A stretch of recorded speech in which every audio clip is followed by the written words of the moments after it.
فرماتے ہیں رات کو میں اور جناب عمر نکلے تھے تو ایک مکان میں ہم نے دیکھا کہ ایک عورت نے نا اس کے بچے بار بار شور کر رہے ہیں اور وہ کچھ پکا رہی ہے، آواز آ رہی ہے۔ تو حضرت عمر نے دروازے پہ دستک دی، کون ہے دروازے پہ؟ کہا میں ایک غلام ہوں۔ حضرت عمر کہتے ہیں غلام ہوں، بہن کیا مسئلہ ہے، بچے کیوں رو رہے ہیں؟ تو بی بی کہنے لگی تمہیں کیوں بتاؤں، جاؤ نا اپنا کام کرو۔ حضرت عمر نے اصرار کیا تو تلخ لہجے میں، اس تلخ لہجے میں بی بی کہنے لگی دعا کرو اللہ میرے اور عمر کے درمیان قیامت میں فیصلہ کرے۔ کیسا حکمران ہے کہ اس کی حکومت میں میرے بچے بھوکے سوتے ہیں، یہ میں نے پانی میں روڑے ڈال کے چڑھائے ہیں، لیکن یہ پیٹ کی بھوک یہ بڑی ڈاڈی ہوتی ہے، یہ نیند بھی نہیں آنے دیتی۔ خیال تھا رو دو کہ سو جائیں گے پر سو بھی نہیں رہے۔ حضرت فاروق اعظم دوڑے گئے، گھر سے سامان اناج غلہ کندھے پہ رکھا۔ خادم کہتے ہیں میں نے کہا کہ مجھے دے دیں، فرمانے لگے چل تو وعدہ کرنا قیامت میں بھی میرے بوجھ اٹھائے گا۔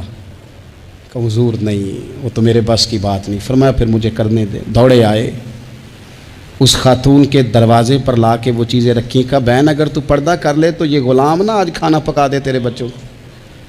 پھر وہ گھی چڑھا کے چینی ڈال کے کچھ سامان پکتا تھا وہ کھانا پکایا۔ غلام کہتے ہیں جب پھونکے مارتے تھے تو داڑھی سے دھواں نکلتا تھا، آگ جلاتے تھے دھواں نکلتا، پھر کھانا پکایا، پھر ان بچوں کو کھلایا۔ پھر حضرت عمر فاروق رضی اللہ تعالیٰ عنہ نا تھوڑے پیچھے بیٹھ گئے تو بچوں کے ساتھ اس طرح کی باتیں کرنے لگے کہ وہ ہنس پڑے۔ یہ نبی اسلم کہتے ہیں بچے اس بیوہ کے ہنستے تھے، بچے ہنستے تھے اور عمر روتے تھے۔ جب وہ ہنستے تھے تو فاروق روتے تھے۔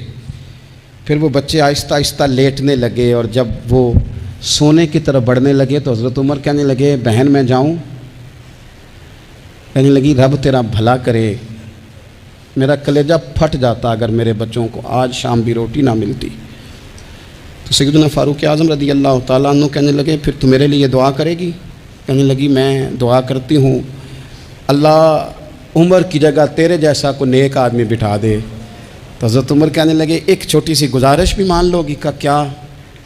فرمانے لگے کوئی یہ میری خدمت اگر پسند آئی ہے تو عمر کو معاف نہیں کر دیتی؟